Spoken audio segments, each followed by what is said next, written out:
Hi students, today we're going to be learning about monoprinting, and I'm going to show you how I created this monoprint of a love monster. I'm going to show you two different methods, one using aluminum foil and the other using a plastic Ziploc bag. So let's go ahead and get started. The first thing you want to do is ask an adult to help you find some aluminum foil to use for this project.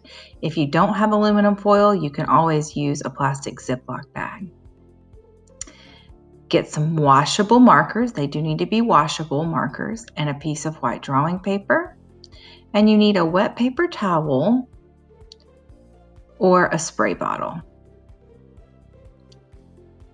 Now, notice my aluminum foil is the same size as my drawing paper.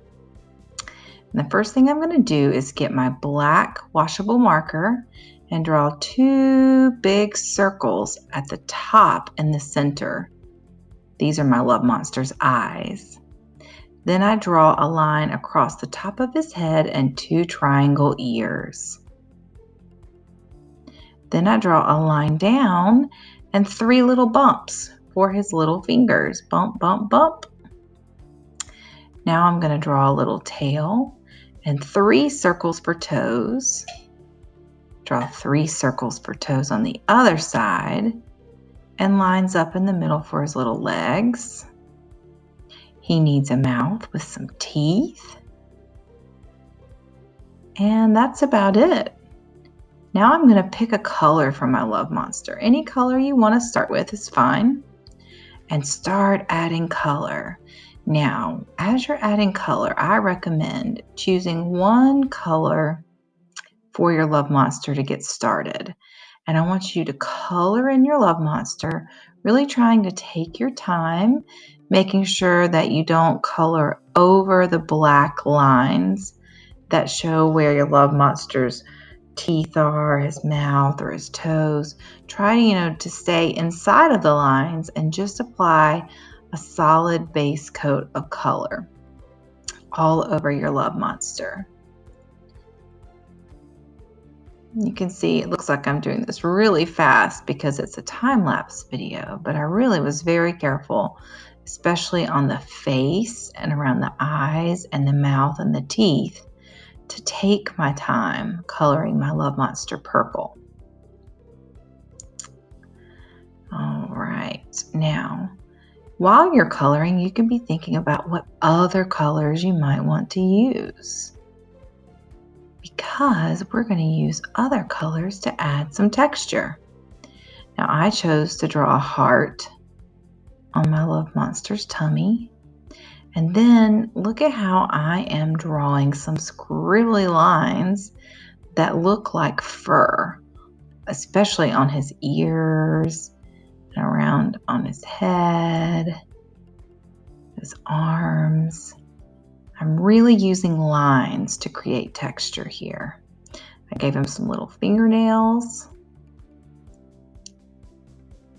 making his tail look really fluffy, because he's a furry love monster. Now I'm going to add some blue in there, and I know that blue will work really well with purple and pink, because blue and pink, or blue and red, actually make purple. So these are called analogous colors because they are beside each other on the color wheel. So you do want to make sure, if you're mixing colors, that you choose colors that are neighbors on the color wheel. So look at a color wheel to help you with that.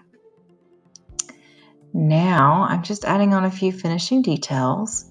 And then I am going to get my paper, my white paper, and I'm going to spray it with water. Okay. I can also take a damp paper towel, and notice, you see how my paper's getting wet. That's what you want, okay? Because the water and the dampness of the paper is going to transfer my image. Watch this. I lay my love monster face down on my paper and rub very carefully and evenly. And then Once I know I've really done a good job rubbing it, I can lift it up and voila! I have a monoprint of a love monster. Now, let me show you with the Ziploc bag, okay? So, and you can reuse your Ziploc bag and your aluminum foil.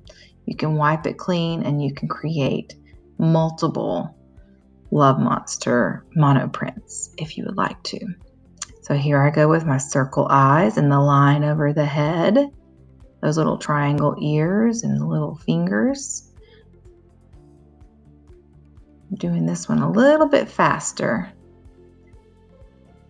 but I just want you to see this option. I think it's pretty cool too, because when you print, you can actually see the print happen because you're using a clear Ziploc bag. So you can actually see how the printing process works a little bit better with the Ziploc bag than you do with the aluminum foil.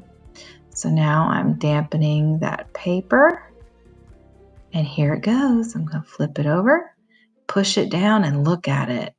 You can see how it gets darker as it prints. And voila, there you have it, friends. Have fun.